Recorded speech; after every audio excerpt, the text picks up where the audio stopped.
Team India का भविष्य, तीनों फॉर्मेट का सुपरस्टार और हाल ही में भारत का टी20 वाइस कैप्टन अब टी20 वर्ल्ड कप की टीम से ही बाहर है। जी हाँ, हम बात कर रहे हैं शुभमन गिल की। तो सवाल ये है कि भाई आखिर ऐसा हुआ क्यों? सोचिए, जब बीसीसीआई ने टी20 वर्ल्ड कप के लिए टीम का ऐलान किया तो गिल टीम के साथ ही अहमदाबाद में थे। कुछ घंटे पहले तक टीम का हिस्सा और कुछ ही घंटों बाद पूरी तरह से बाहर। चलिए आज पता लगाते हैं गिल के बाहर होने की ये पूरी इनसाइड स्टोरी है क्या। देखिए, टी20 वर्ल्ड कप टीम का ऐलान जब हुआ तो करोड़ों क्रिकेट फैंस सच में चौंक गए। 26 साल के शुभमन गिल, जिन्हें भारत का अगला ऑल फॉर्मेट सुपरस्टार कहा जा रहा है, वो टीम में ही नहीं है। और हैरानी इसलिए भी ज्यादा है क्योंकि कुछ महीने पहले ही तो गिल को टी20 टीम का उप कप्तान बनाया गया था। और यहीं से सबसे बड़ा सवाल खड़ा होता है, क्या ये फैसला अचानक, मतलब आखिरी मौके पर लिया गया, या फिर गिल को बाहर करने की कहानी काफी पहले से ही तैयार हो रही थी? चलिए इसकी तह तक चलते हैं। इस पूरी कहानी की जो शुरुआत है ना, वो होती है अहमदाबाद से।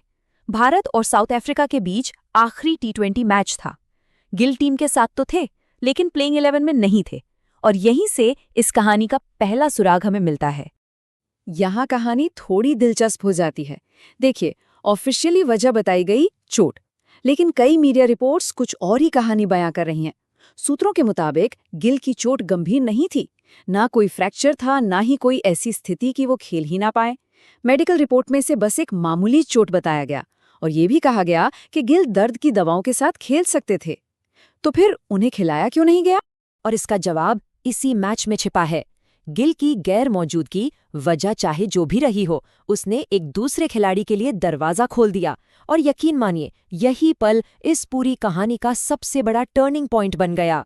नाम है संजू सैमसन। उन्हें मौका मिला और उन्होंने सिर्फ 22 गेंदों में 37 रन ठोक दिए। ये एक ऐसी पारी थी जिसने सिलेक्टर्स को शायद वो जवाब दे दिया जिसका उन्हें अंदर ही अंदर इंतजार था।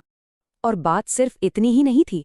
संजू और अभिषेक शर्मा के बीच 63 रनों की जो ओपनिंग पार्टनरशिप हुई, उसने टीम को एक जबरदस्त और मजबूत शुरुआत दी।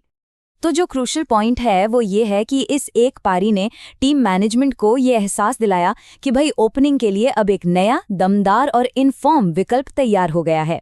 और बस यहीं से शुभमन गिल की मुश्किलें असल में बढ़नी शुरू हो गईं।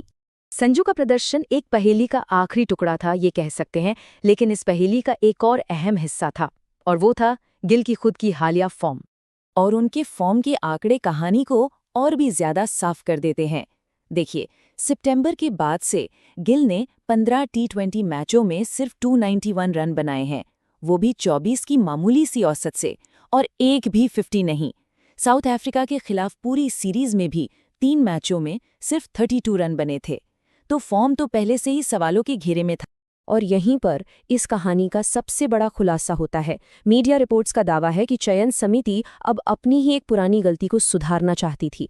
एक पूर्व चयनकर्ता ने नाम ना बताने की शर्त पर बताया कि गिल को उनके टेस्ट प्रदर्शन के आधार पर टी20 का कप्तान बनाना ये एक गलत फैसला था, और वर्ल्ड कप से ठीक पहले गिल को बाहर करना उसी गलती को सुधारने जैसा था, जिसे कहते हैं ना कोर्स करेक्शन।